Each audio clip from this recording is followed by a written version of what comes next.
For me, Munch goes right to the heart of why art. He's somebody who has faced and captures the experience of the things that are deeply a part of our lives. He focuses on the transitions. And the transitions are the thing that remind us where we are in our own lives.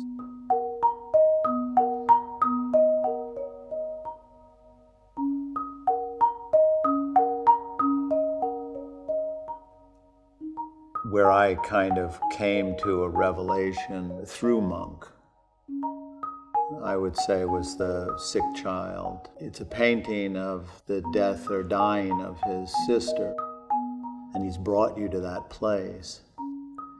He also shows you through the painting that you can stay in the room with death. The detail is profound. He had to spend a lot of time looking at the folds of the pillow, how you would render the glass of water, how you would get the reflections of light on glass right.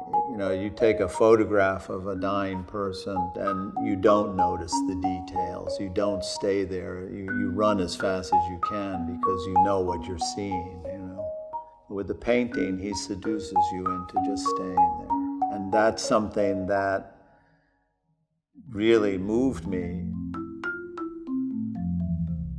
At some point in his life, he began to use photography. As somebody who uses photography for the basis for all my work, what photography has shown me, and I'm thinking maybe shown him as well, was that because the camera catches life so thinly, right? That 32nd of a second kind of thing. Everybody is in motion.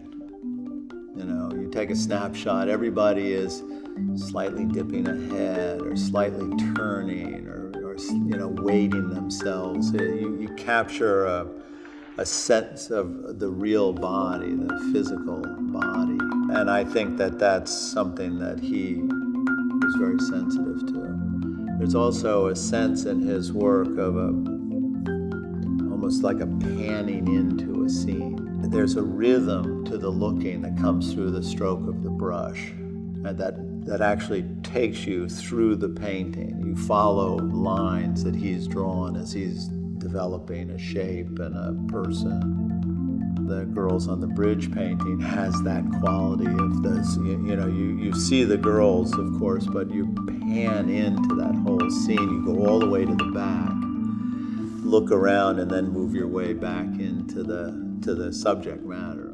He's walking a very tight line in that painting between it being merely scenic and it possibly being a bigger moment.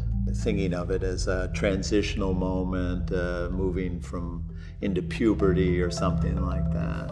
I've never seen another artist do it in quite the same way. He does something that is very subtle. Once you see it, you can't not see it, which is he's put faces into all of the backgrounds, the trees and the houses. These sort of larger presences staring back, which is also where they're headed. He's not committing to how you should feel about that. It's more ambiguous as to what's actually going on. His is a very different kind of impressionism in that not only is it a longer kind of brushstroke, a longer windy brushstroke, but he's not going for color that is about light. For me, it's moved from appreciation to jealousy over a period of time. The longer I get into the things that I'm trying to do, and he seems to have resolved those things, the more jealous I get of him.